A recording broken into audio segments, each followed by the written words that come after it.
Communiqué du Conseil des ministres du mercredi 9 juin 2021. Le président de la République, Son Excellence Macky Sall, a présidé le Conseil des ministres, ce mercredi 9 juin 2021, au Palais de la République. À l'entame de sa communication, le chef de l'État, saisissant l'occasion de la célébration de la Journée de l'environnement, chaque 5 juin, a réaffirmé l'engagement de l'État à mobiliser tous les moyens nécessaires à la préservation de la biodiversité et à la restauration des écosystèmes. Le président de la République rappelle que le secteur de l'environnement dispose d'un quota de 10 000 jeunes, dans le cadre du programme d'urgence pour l'insertion socio-économique et l'emploi des jeunes, dont 7 000 postes sont dédiés à l'Agence sénégalaise de la reforestation et de la Grande Muraille Verte, agence qui doit intensifier ses activités sur le terrain. Le chef de l'État demande, à ce titre, au ministre de l'Environnement et du Développement durable, d'accentuer la sensibilisation des populations, afin de renforcer la protection de nos forêts à travers la poursuite des actions de classement, de la lutte hardie contre les coupes et les trafics illicites de bois, de la lutte sans relâche contre les feux de brousse, mais aussi d'amplifier l'exécution des projets d'aménagement paysager et de réalisation de bois de ville dans nos communes, conformément aux objectifs du PSE vert. Le président de la République indique, à cet égard, au ministre en charge de l'urbanisme, de l'environnement et des finances, l'urgence de finaliser les dossiers techniques et financiers nécessaires au lancement des travaux du parc forestier urbain de Dakar Yoff. Le chef de l'État, dans cet élan, insiste sur l'aménagement paysager rapide du pôle urbain de Diamniadio, de même que la sauvegarde du potentiel écologique du pôle du lac Rose et des cordons dunaires le long de nos côtes. Le président de la République demande, en outre, au ministre de l'Environnement et du Développement durable d'accélérer la mise en œuvre qualitative de la stratégie nationale de lutte contre l'érosion côtière, à l'image des résultats probants du projet de restauration des plages de Saly-Portudal. Le chef de l'État indique, par ailleurs, la nécessité d'accorder une attention particulière à nos îles qui demeurent des identités remarquables de notre patrimoine historique, culturel et touristique. Le président de la République rappelle, également, l'impératif d'assurer la maîtrise de l'exploitation des terres agricoles, notamment dans les Niayes, zone qui concentre l'essentiel de notre production horticole. Le chef de l'État invite, par ailleurs, le ministre de l'Environnement et du Développement durable, à asseoir avec le ministre de l'Urbanisme, du Logement et de l'Hygiène publique, l'ancrage d'une économie circulaire dans le secteur des déchets, avec la mise en œuvre du programme de promotion de la gestion intégrée et de l'économie des déchets solides PROMOGED. Le président de la République demande, en particulier, au ministre en charge de l'Environnement et des Transports terrestres, de développer un plan spécial d'amélioration de la qualité de l'air à Dakar, en relation avec les acteurs des transports et autres parties prenantes.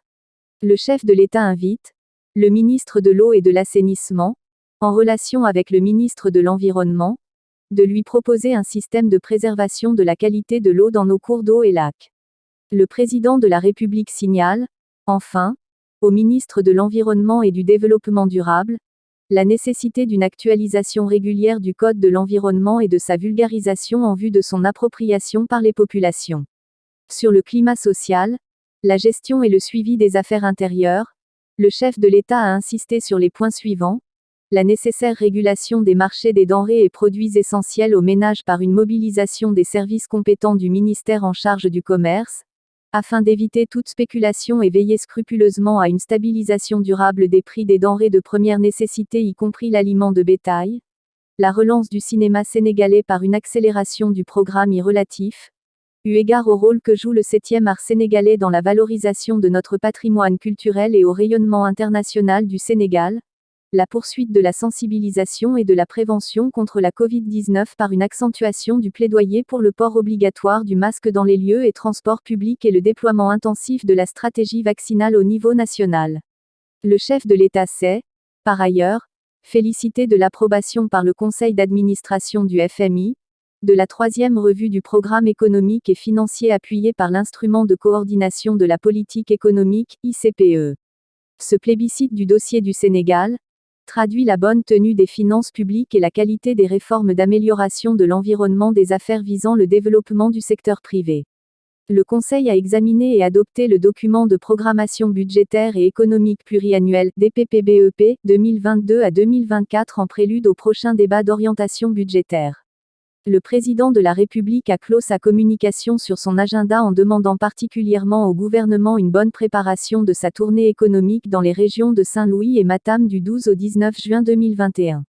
Au titre des communications, le ministre, secrétaire général de la présidence de la République a fait le point sur le suivi des directives présidentielles. Le ministre des Finances et du Budget a fait une communication sur le document de programmation budgétaire et économique pluriannuel, DPBEP. Le ministre des Affaires étrangères et des Sénégalais de l'extérieur a fait une communication sur la situation internationale. Le ministre de l'Économie, du Plan et de la Coopération a fait une communication sur les investissements réalisés et projetés dans la région de Matam. Le ministre de la Santé et de l'Action sociale a fait une communication sur l'état de mise en œuvre de la politique de gratuité de la dialyse. Le ministre de l'Agriculture et de l'Équipement rural a fait une communication sur la préparation de la campagne agricole 2021 à 2022 et sur la lutte anti-aviaire. Le ministre auprès du président de la République, en charge du suivi du plan Sénégal émerge a fait une communication sur l'exécution des projets et réformes phares du PSE. Au titre des textes législatifs et réglementaires, le Conseil a examiné et adopté le projet de loi modifiant la loi numéro 65 à 60 du 21 juillet 1965 portant code pénal, le projet de loi modifiant la loi numéro 65 à 61 du 21 juillet 1965 portant code de procédure pénale, le projet de décret fixant les règles d'organisation et de fonctionnement de l'université Cheikh Anta Diop de Dakar.